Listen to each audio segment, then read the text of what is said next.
En traversant la région du Souss, dans le sud du Maroc, j'ai croisé beaucoup de camions-citernes comme celui-ci. Des camions transportant de l'eau. L'eau, c'est devenu un intrant précieux pour la production agricole du royaume. Depuis 2015, il ne pleut quasiment plus sur le Souss. Conséquence, les barrages sont presque à sec. D'ailleurs, leurs vannes ont été fermées à l'irrigation agricole. Pourtant, la région est connue pour être le maraîcher de l'Europe.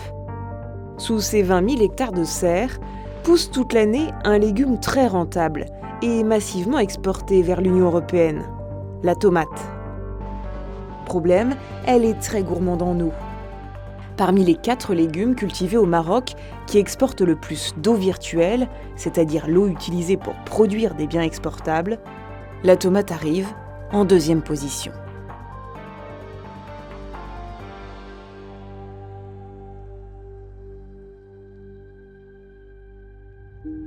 Pour comprendre comment la culture de la tomate pèse sur les ressources en eau, je me suis rendue dans une exploitation au sud d'Agadir.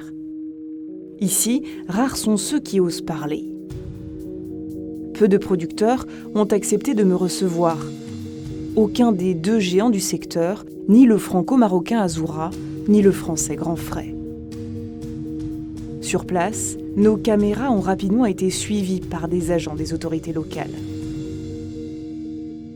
Yassine Belarche a, lui, accepté de m'ouvrir ses serres. On est le puits ici, voilà.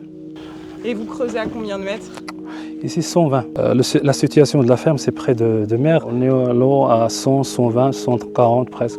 À côté de la route, 200 plus. Là, vous pompez jusqu'à ce qu'il n'y ait plus d'eau, quoi. Ouais, c'est ça. Depuis les années 60, les experts le disent, les nappes de la région sont surexploitées. Ça veut dire qu'elles n'ont pas le temps de se reconstituer. D'ailleurs, regardez, chaque année, la nappe de Chtuka baisse de 4,5 mètres. Ça, c'est parce que les agriculteurs pompent sans restriction depuis trop longtemps. De nombreux agriculteurs m'ont même expliqué avoir leur puits à sec depuis plusieurs années. Il y a des gens qui sont fermés, qui ont limité la superficie. Face à l'urgence, l'État marocain a construit cette station de dessalement d'eau de mer. Sa mise en service a évité aux habitants d'Agadir de se retrouver sans eau potable dès 2022 et à des producteurs de continuer à assurer leur rendement. Alors je vais vous montrer un puits. Le puits pompe à 200 mètres. C'est vraiment une utilisation secondaire. Aujourd'hui, heureusement, avec l'eau de dessalement, on arrive à subvenir à 100% des besoins. Mais s'il n'y avait pas eu de dessalement... Bye bye. Pour qu'on soit clair. Cette eau dessalée est vendue aux agriculteurs 5 dirhams 40 le mètre cube, 5 fois plus cher que l'eau de la nappe.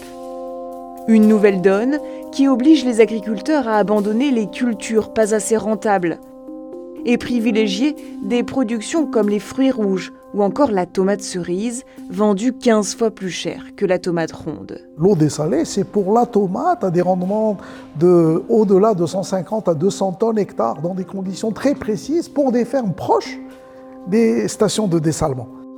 Seuls les gros groupes, comme le marocain Matisha, le franco-marocain Azoura ou encore le français Grand Frais, ont les moyens d'avoir accès à cette eau.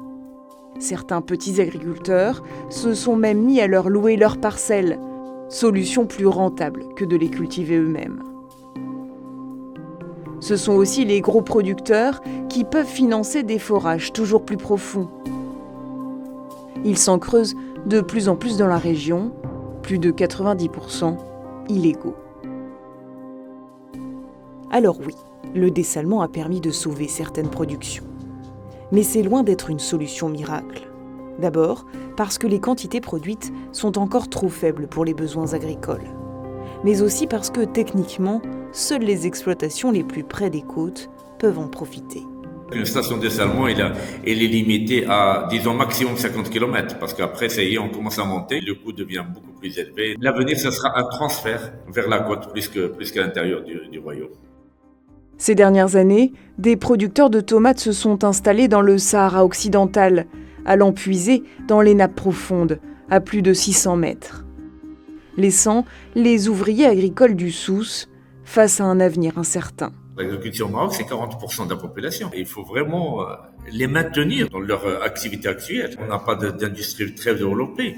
Qu'est-ce qu'ils vont faire après? Ce sera d'immigration clandestine. Un pays aride n'a pas vocation à être une puissance exportatrice agricole. Mais là où il peut y avoir des niches, quand vous avez de la main-d'œuvre qui risque d'être toujours assez bon marché comparativement à l'Europe, quand vous avez un avantage comparatif à produire de manière plus précoce que ce qui se fait en Europe, oui, il faut y aller.